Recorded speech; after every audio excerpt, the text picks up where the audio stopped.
Hey guys, Brad Gilmore here. Want to give a big shout out to our title sponsor, Walker Texas Lawyer. If you or a loved one have been injured in an accident, whether that be a car, truck, motorcycle accident, or some kind of other issue, hit up Walker Texas Lawyer at 713-552-1117 or walkertexaslawyer.com. Oh, Brad, what have you done now? Broadcasting live from Houston, Texas, and around the world. TV host, best-selling author, and radio personality Brad Gilmore brings you a collection of conversations with stars from movies. Matthew McConaughey. Brad Gilmore. Mark Wahlberg. Hey, how are you? The legendary Mr. Christopher Lloyd. Christopher, how are we doing? I'm doing good. Great introduction. Jessica Alba and Lizzie Mathis. Ladies, thank you so much for joining me. Thank you. Kevin Costner joins us. Thank you so much. Thank you. Television. Jimmy Fallon joins us this morning. Jimmy, how you doing, my friend? Good morning. Thank you so much, Brad, for having me. I appreciate this, bud. Kelly Ripa. Brad, thank you for having me. Comedy. Jay Leno joins us. Jay, how you doing? Hey, Brad, what's going on? Chris Tucker is in the building. Chris Tucker, good morning to you. Hey, Brad, and good morning to you. How are you? George Lopez joins us right now. George, how are you doing, sir? Good morning.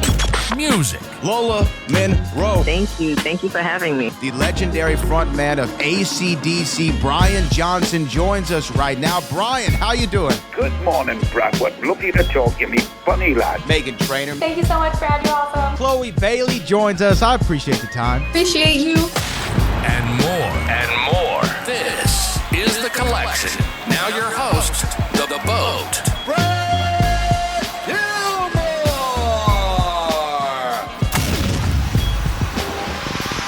Brad Gilmore with ESPN CW. Guys, thank you so much for taking the time. Congratulations on the film. I absolutely loved it.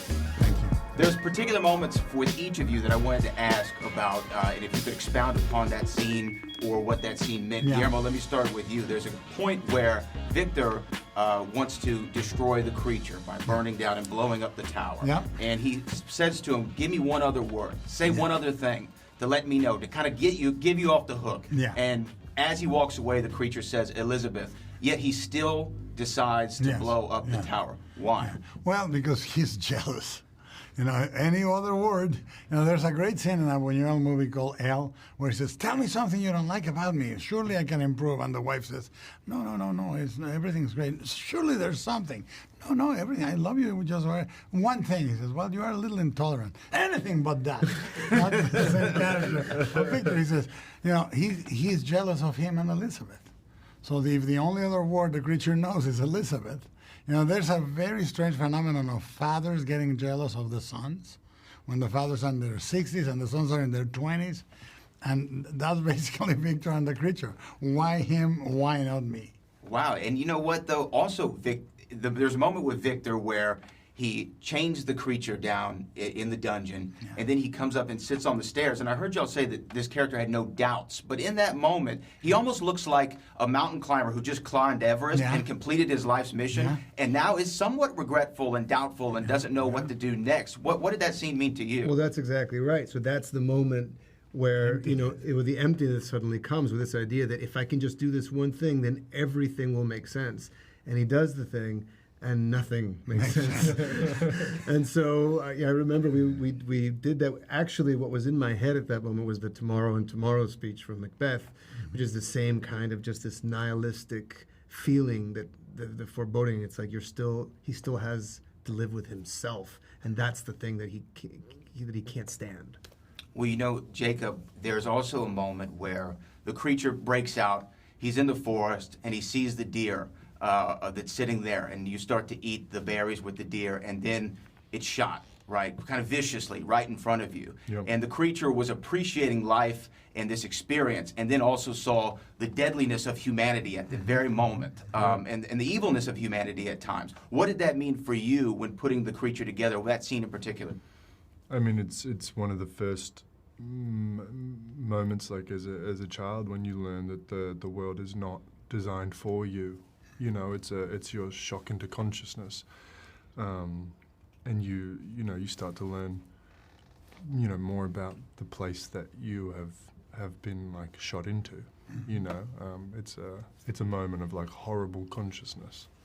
There's a beautiful gesture you're doing that always gets me when you are eating and you go, And you look around like, it's not bad. I like this place, Yeah. you know, and it's so beautiful and little. And even when we were shooting, I went, that just happened, and it was so moving. Well, it's also the first time he experiences like an intense flavor. Yeah. In that he's never eaten anything that has, and those berries were actually incredibly sour.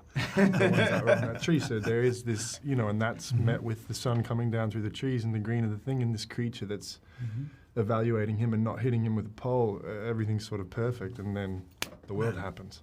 You know, what I loved about the film, the more I thought about it and the more I listened to y'all talk about it, is the father relationship between the creature and Victor, and then even Victor's father and him. And also the fact that Victor was spending his entire life trying to create life and extend life because he saw what happened to his mother, when really the ultimate journey of peace is death. Yeah. And I just lost my father in June. And this movie, thank you. But this movie made me think about the peacefulness that comes at the end of the journey, and that really that is what the life sometimes is truly about. For a Mexican, that makes a lot of sense, because we believe that the only thing urging us to live is death.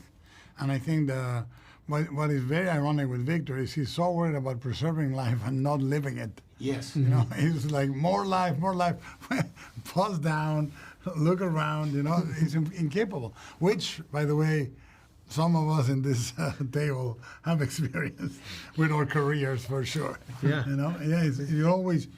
You forget to live. You forget to live looking for an answer that never arrives. Yeah, very beautiful movie, beautiful story, beautiful performances. I really appreciate the time with each of you. Thanks. Thank you. Thank you so much.